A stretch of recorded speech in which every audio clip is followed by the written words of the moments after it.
brief word of personal introduction. I'm principal at Plymouth College of Art and have spent about 20 years in education, mostly in higher education. That's to say, I was principal at Dartington College of Arts for 4 years. I was Dean of Art and Design at the University of Wolverhampton for quite a while.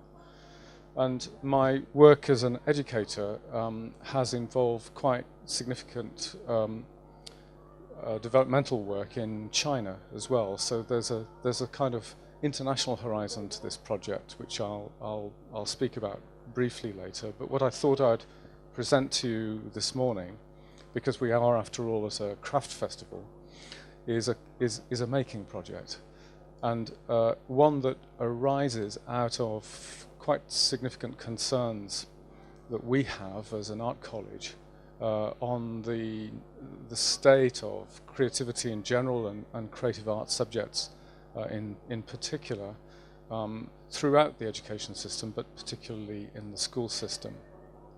And about 21 months ago, something like that, late summer 2011, we sat down and tried to work out what it was that we could do about that. Actually, we could complain about it, and there's a great deal of that going on. We can campaign against developments in terms of the English baccalaureate and the continuing marginalisation of the creative arts in the school curriculum. But we felt that didn't go far enough. We actually needed to do something, and do something decisive. And I guess what we thought was, well, we're an art college, we make things. Why don't we make a school? So the first part of this talk, this slide presentation, is going to give you some context for this. I'll show you briefly what we're doing at Plymouth College of Art on our city centre campus in terms of the crafts, and then I'll move on to the work of the school itself. And this is a photograph of the college 2 years ago as a venue for the British Art Show. That's a very interesting piece of work by Brian Griffiths, staring out of the building in this nightscape. But the message is writ large, I guess. Make your life.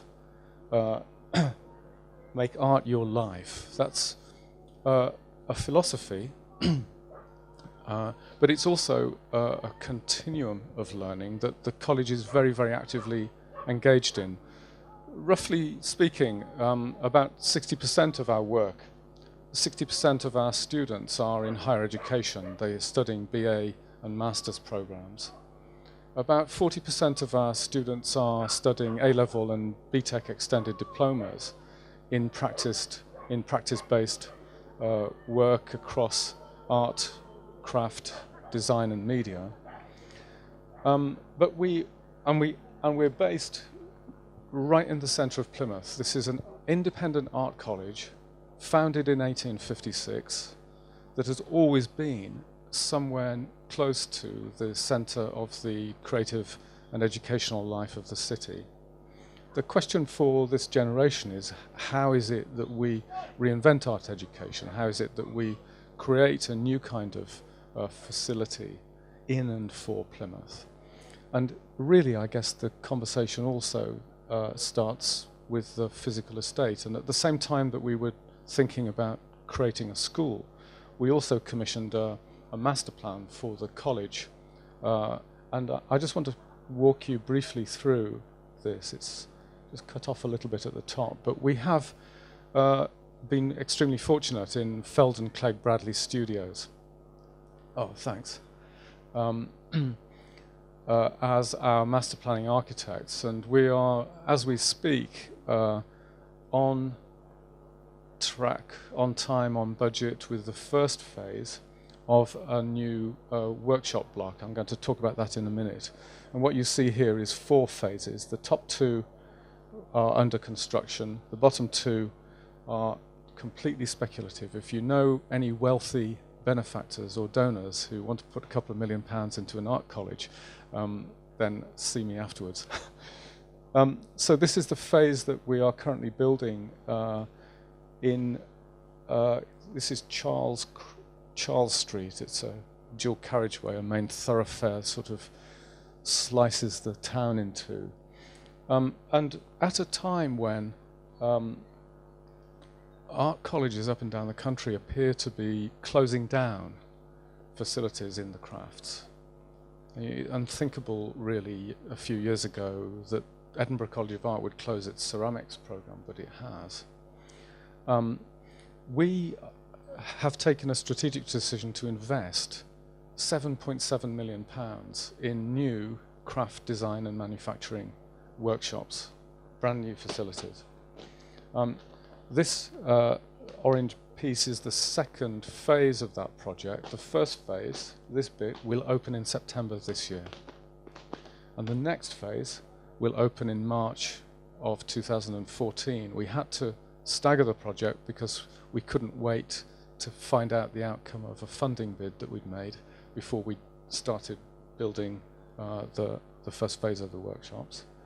Phase 3 would create a performance space in the very heart of the college as a student social learning venue, but something that we can lock down as a cinema or for a catwalk show or as a symposium venue or as a music performance venue.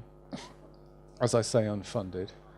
But this is the building, these are architects' drawings of the building that, as you can imagine, will transform the learning environment at Plymouth College of Art. That's what you'll see driving up that dual carriageway. You see that the ground floor, the ground elevation, is basically a continuous glass wall. So passers-by, motorists, pedestrians will be able to watch students making stuff in old and new technologies. The whole idea is that we create a window into the building, and the building also in this phase has a raised mezzanine gallery with a viewing gallery, so actually you can go and watch people making work. So that is the new edifice as seen from the ruined church, and this is the building work that began last July, just digging an almighty hole basically, and then that's a water retention tank. You'd like to know that. Somebody thought I should have this photograph prepared for you. Sorry, well, it's a sloping site, and I think it's basically a tank that contains and then empties out drain water off the site. Retention tank. Just a few shots of the building going up, and that's the unfunded performance centre that we will be working towards. Okay, so Plymouth College of Art has a very, very wide-ranging curriculum through crafts, fine art, design and media. Everything that we do is geared to contemporary art practice. We have a role that we take very seriously as a commitment to the city, as a venue, and also as a kind of agitator for the cultural centre. The college was the first to suggest that the City of Plymouth should be a candidate for UK City of Culture in 2017. That's now, I think, later this month, maybe as early as the week after next, there'll be an announcement as to whether the city's been shortlisted. But our cultural horizons are very wide-ranging, and this is an example of scholarship, basically a book on the relationship between Buddhism and glass in China. It's a monograph on the work of a Chinese glass artist. And the thing that I guess I say to students when I make my rounds, as I do, if you're a principal of a small college, you can actually go and talk to your students face to face in small groups and listen to what they have to say. And one of the questions I ask my students periodically is, do you think you need to get out more? Because the studio can be a bit of a comfort blanket, and what really matters for creative arts students these days is that they build very dynamic creative horizons, and they build those horizons in terms of their subject, in terms of other disciplines, and in terms of the global art markets that they're going to, and industry sectors that they're going to be working in. This is work that we did in Shanghai, assisting the development of the first glass museum in China. This is the Shanghai Museum of Glass. And the college has, for the last 2 years, curated an international glass pavilion at the Art Shanghai Fair, and it's an annually recurring, I think it's in its 11th year this year, art fair. And this was a show of something like 80 artists from all over the world, from the United States, throughout Europe, a couple of Chinese glass artists that we put together in 48 hours in Shanghai, because at midnight on the day that we had to install the show, they were still building the venue, and that's working in China for you. And it's an important horizon, not just for in cultural terms, but as I say, as a market, as part of the creative economy of the crafts.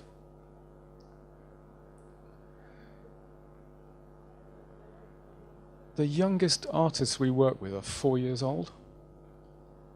Come to our Saturday Arts Club, 160 of them, 30 Saturday mornings a year. They're tutored by staff and student volunteers, student ambassadors rather. We've run Saturday Arts Club for about 9 or 10 years now as a college. It's clearly an inspirational experience for the kids that attend. They're aged from 4 upwards to about 18, and we work with them in different groups. And we've become increasingly aware that this kind of experience is increasingly unavailable to them elsewhere. So part of the dilemma that we were trying to address in thinking about the continuum of creative learning in the arts was, well, where do you start? Because actually at a point where creative arts subjects have been continually marginalized by the pressure of the science agenda, the maths and literacy agendas, the technology agenda. The EBAC doesn't even contain a creative arts subject. And what we have witnessed over the last few years is the sequential reduction of the number of curriculum option blocks in which art is available. Art is available to 14-year-olds and to 16-year-olds. So in one case I can think of visual arts, art and design was available in 5 curriculum option blocks 3 years ago. Last year it was available in 3, and this year, well, do the maths. It's available in 1 curriculum option block. So actually the scope for creativity in all subjects, but creative arts subjects in particular, is being closed down by all kinds of pressures that have to do with the pressures that head teachers have to face in terms of exam results, upon which league table positions depend, and the distorting effect that can have on pedagogy. And we felt very strongly that there was scope for a new kind of school that was made out of an art college ethos. That's to say, a disposition towards learning through doing things, through experience, through making, and through understanding how things are made. So regardless of the subject, really, the idea, I think, quite a recent a decision that technology is no longer a matter of creating spreadsheets and working out how to use Microsoft Office, but is more to do with understanding what programming is as a language and how programming works, would be, I guess, a welcome development in those terms. But our aspiration, our ambition to create a school in which the entire experience is predicated on learning and thinking through making, through performance, through direct engagement, was the inspiration for this. So we applied in February 2012 to the Department for Education to create a mainstream city centre 4 to 16 all through school, and thus create this seamless continuum of creative learning and practice from age 4 all the way through to postgraduate master's level programs at the College of Art and Design. We see it as a continuum, and we see the need for that continuum arising from very specific needs of our city. I'm going to come on to this later. This is actually the site of the school.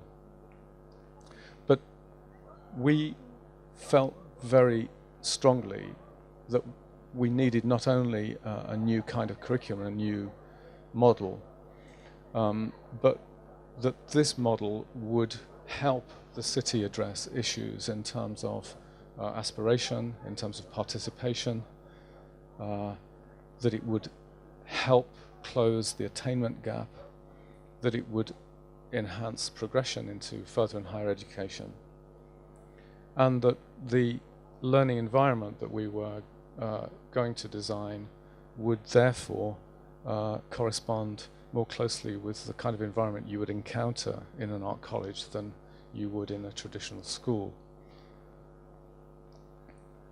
And for Plymouth, I mean, I think the percentage of students classified as not in employment, education or training is relatively small.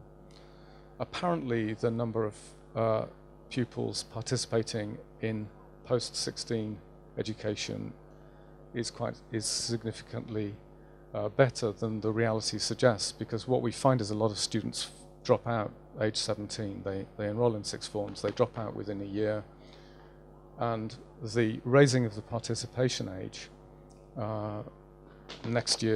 this year to 17 and in 2015 to 18 poses a real question in these terms. What is it that the raising of the participation age is going to do other than shift this cliff edge by 2 years? We believe that the goal of all education, all learning is transformation, is personal, cultural, professional transformation, that it's about enhancing life chances. And we have this extraordinary context in Plymouth because the nature of the political boundaries means that the ward that the college is based in, St. Peter in the Waterfront Ward, also contains the site of the proposed school. So our purpose is at the level of individuals, transformation, the transformation of life chances. But for the community, a similar sort of catalytic impact. We've always felt that the school will be more than a school, that actually it will be a centre for the Stonehouse and Mill Bay and Union Street community, and it will begin a project that in 10 or 20 years' time will evidence tangible impact in these terms. As a pedagogical, as an innovative pedagogical project, our work is attracting really significant attention. The director of Tate, Nick Sirota, has a personal interest in it. His director of learning, Anna Cutler, is clear that of all of the projects they are aware of internationally in arts education, there is nothing quite like this. Nobody is trying to put it together in quite the way that we are in Plymouth. Back in April, I was invited by the Confindustria Veneto to speak to a conference of public servants, economists, educators, to talk about the triangulation of the creative economy, creative education, and social change in the partnership that we're creating, in the continuum that we're creating, with a 4 to 16 through school and an art college that is trying to reinvent the purpose of art school in its time. And the research that went into the application that we made to DFE really drew on a great deal of work that's happening in America. For example, this is a quotation from the Obama Commission's report on the arts and humanities 2 years ago, that really developing these habits of mind rather than teaching to the test is more likely to achieve a number of things. There is evidence that engaging in arts and cultural learning improves achievement in all subjects. There's evidence that pupils from low-income families who engage in arts and cultural learning are more likely to proceed into further and higher education. There's also evidence to suggest that they're twice as likely to volunteer, that they're more likely to vote, that their sense of active citizenship is enhanced through cultural education. So our school will create a broad and balanced curriculum that we will be offering in terms of science, maths, English, history, modern languages, technology, and a whole range of arts provision. A cohesive and joined up and cross-disciplinary education designed to develop 21st century skills, as the Obama Commission calls it, these kinds of habits of mind. For example, food, in the context of our school, food in that community is everything from diet to health. It is culture, it is craft and design and economics. Food is history, it's language, it's chemistry, biology, maths, and physics. That the experience of food will be a daily event in the life of the school for all pupils. And so the work that we have done with the architects has designed a big food hall into the reception area. So parents will not be speedily dismissed at the point at which they drop off their kids. They'll be invited to stick around. They'll be invited to linger. We're going to give out free tea and coffee. We want to create a sense of the building as part of the community that we're hoping to help develop in these terms. Last September, I stood up in front of an audience of prospective parents and really noisy toddlers, actually, and said, look, no, we don't have a location for the school. No, we haven't appointed a head teacher. No, we don't have a funding agreement with the Department for Education yet. But please make this school, this amazing school, your first choice in terms of Key Stage 1 reception and Year 1 and Year 2 admissions next year. It's going to be extraordinary. We had a fantastic response to the advertisement for the head teacher's role, and we've appointed a truly gifted head teacher, Dave Strudwick. He's a Devon boy.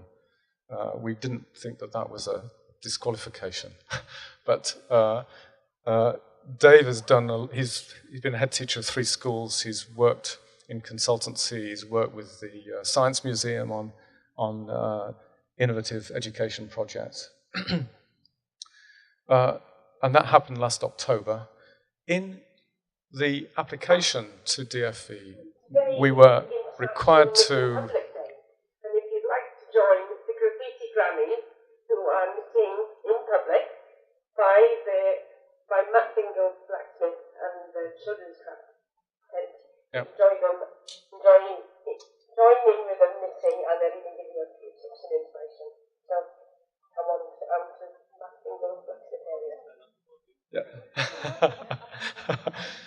So we said that in the application you're supposed to say, where is your proposed location for this school? We said, give us Derry's.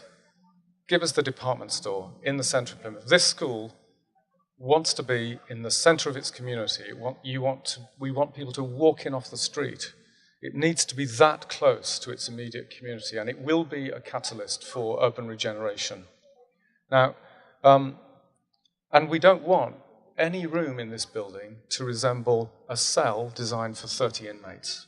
We want those big floor plates. We want to use the sort of space that the building already provides, but use it in a new way. And for many reasons, we were unable to get much to the relief of the education funding agency people who are procuring the building for us, we were unable to get hold of Derry's. They were magnificent throughout, and they fought very hard for us, but for all kinds of leasehold reasons, and because the DFE will only pay for 6,902 square meters, and if we build 6,901 square meters, they'll take some money off us.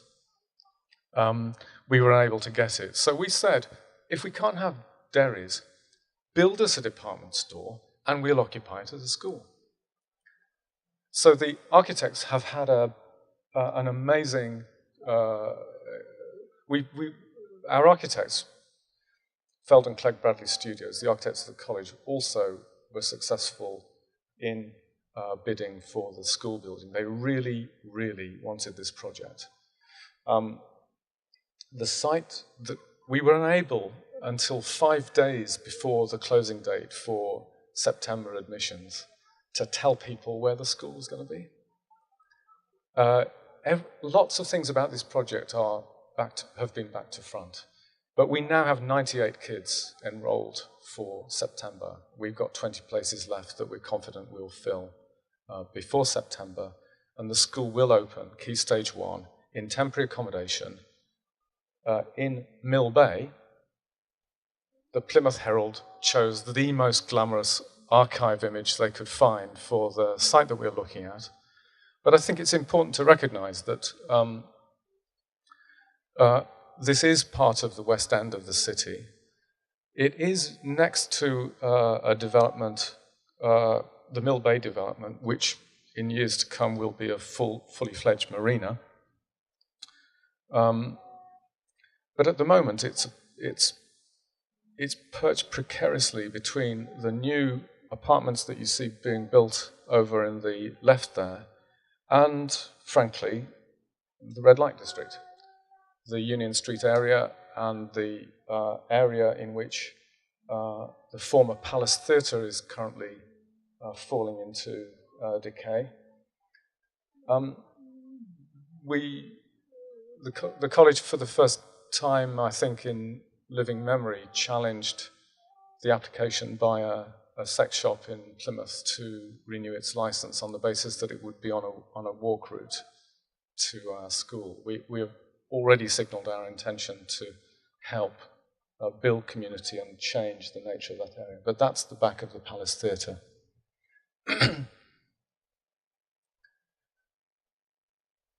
Unfortunate verb to use, I thought, by the Plymouth Herald, really, given what happened during the Second World War to Plymouth. But there are competing ideas on how you develop community and how you develop that part of the city and how you restore a centre to Stonehouse and Mill Bay. But we have been successful in putting together a consortium of interests. English Cities Fund, the Homes and Communities Agency, the Education Funding Agency, and Kia will be undertaking the construction project in order to make a school. One of the truly inspirational things I came across when we were developing the thinking behind this idea was a story from Reggio Emilia in Italy. It's a story of a teacher called Loris Malaguzzi, who 3 days after the war ended, heard about some project that was happening on the edge of town and got on his bike and rode out to the river, and he found this group of peasant women washing bricks in the river. And he asked them what they were doing, and they said, "We are making a school. Our children are just as bright as the rich people's children. Will you teach them?" And that was the start of a project that has influenced the philosophy in terms of creative early years education that we are building this school upon.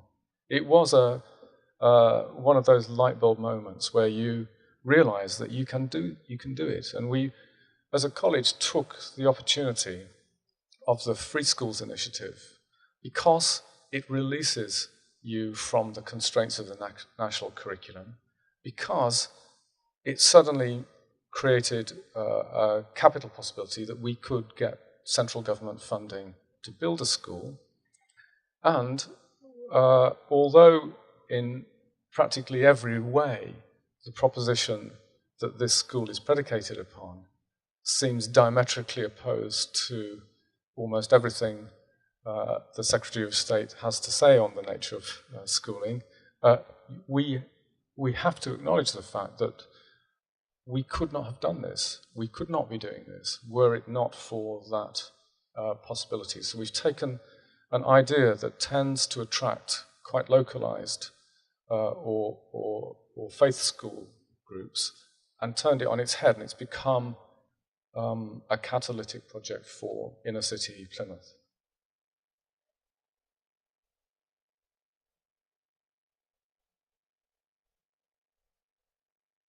And back in April, we got the full funding agreement signed off by Lord Nash, the schools minister. So we are in business. We will open the school in September. I'll come on to that. We're opening Key Stage 1 with 120 pupils, 60 receptions, 30 year 1 and 30 year 2 in September of this year. Their first job will be to build their school next door, because the temporary school is in the cargo building in Mill Bay, right next to the site, the construction site for the new school.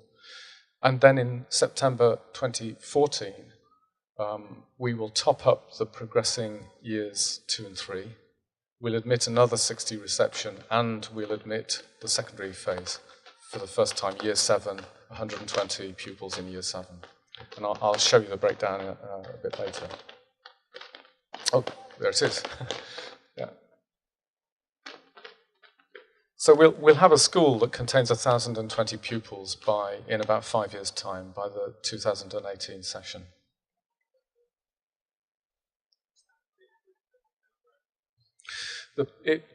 Yes and no. The Plymouth demographics, as in common with a number of cities, there is a primary bulge. So without this school, Plymouth City Council, the local authority, could not meet the demand for primary places. The demographic trend in terms of secondary is still declining, but will turn around in about 2015 in Plymouth. So the original proposal, which is that we recruit year 7 and 8, which I think would have been very unwelcome as a proposition for Plymouth secondaries, we've reined in. We're just going to recruit year 7. But the idea is that 60 pupils from the primary phase eventually will progress from the earlier stage of the school. There'll be another 60 places available. 10% of the places will be available to gifted and talented children on the basis of audition or portfolio review. But in all other respects, we have signed up to the local authority's admissions code. So we will admit protected categories, children in care, children with a statement of educational need. This coming year is the only year that we would not also automatically admit children with siblings at the school, because there aren't any. And then it's a direct line on the map between your address and the school's address, and we want this school to be of and for its community. And there are 6 primary feeder schools in the area that this school would be a natural progression route for in its secondary phase. At the moment, the pattern for next September is very broad-ranging, not least because we couldn't actually announce the location of the school until almost exactly 5 days before the closing date on January the 15th.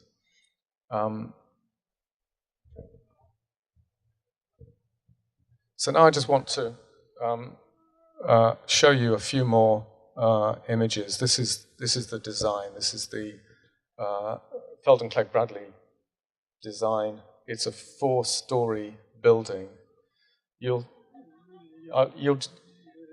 get a kind of impressionistic sense here that we are designing big open spaces for teaching delivery, that we have got specialist music and dance and drama and art and science facilities. We've got a 4-court gymnasium. We can't squeeze the budget to accommodate a rooftop playground at the moment, but we're building a rooftop playground that we will raise the money to surface as such. There is open external play space as well. That model is about 2 months old. The 7-story glass of water that you see next to it isn't part of the design. And this will be the first building you see when you drive off the ferry port. The first impression of Plymouth that we create currently is a patch of wasteland. But what we're going to create is something far more significant. These are basically architects' sunpath diagrams. These are routeways. It's where noise will generate. This is the wind direction. And that's what it's going to look like. So I'll flick through a series of images now, give you a sense of the build. We quite want the building to have its own name. It's in Phoenix Street. I don't know if it will be called the Phoenix or whether it will be called the Gateway or whatever, but the sense of this as more than a school, the sense of the internal areas as community engagement and community, the kind of co-creation of this centre with the community is one of the most fascinating aspects of the project. Just flicking through all of the elevations. We're using the idea of, the architects were keen to retain the idea of shop windows, so we'll have big display cases built into the external fabric of the building so that the community can show its work, the children can show their work, local artists can show their work. And this is a kind of computer model of the entrance area, the dining area. So we have assembly areas that kind of open out to each other and a food hall with 2 serveries, so that food as a matter of concern, not just for the curriculum, but for the community, and the use of the school until 10 o'clock at night is part of the design of this project as well.